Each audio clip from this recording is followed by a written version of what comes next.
Hey everyone, rudyxx here to talk about another RPGalooza game, Azure Dreams for PlayStation 1.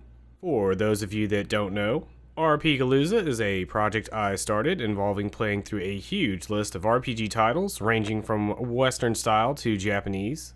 And while I'm not a huge RPG connoisseur, I do like to dabble in them every now and then, so hopefully I can provide for you all a more modern day gamer's look at my experiences with them. And with that out of the way, on to Azure Dreams.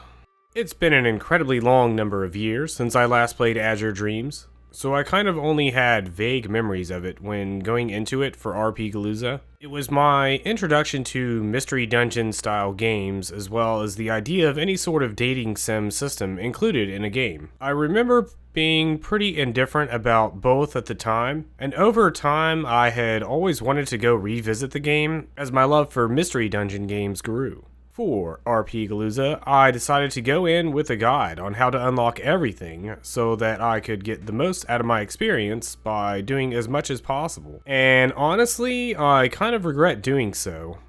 The mystery dungeon aspect of the game is pretty great.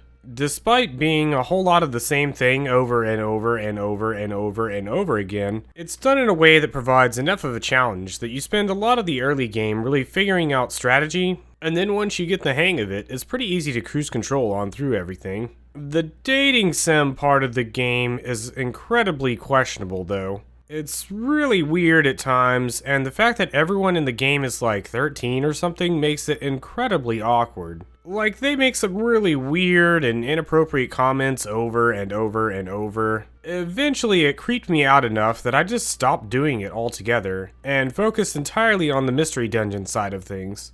There's a bunch of side-related things you can do that involve upgrading and adding to the town, but since their main function is used primarily for the dating aspect of the game, I ended up not doing most of them. Most of the side quest stuff also requires you to know which floors items are on, and there's a possibility that you can accidentally throw or use the items and just never be able to do the side quest, so it's kind of annoying in that you aren't pre-informed on a lot of things. Either way, a lot of my experience was incredibly soured by the dating sim part of the game. As a game as a whole, I would honestly only give this maybe a 4 out of 10 for RPGalooza.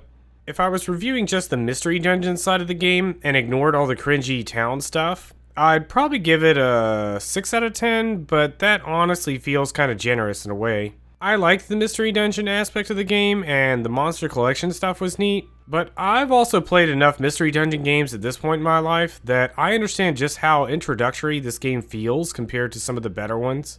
If this game was meant to get young teens into the genre, then everything about it makes sense. Between the cringy dating conversations and the goofy monster collection that was popular at the time that this game came out, a lot of it really feels like it was definitely meant for that audience. Which unfortunately means that for me, it was not a great experience overall. I'm probably scarred for life by the experience, and anytime someone tells me that this is their favorite game, I'm gonna look at them very differently and probably judge them horribly.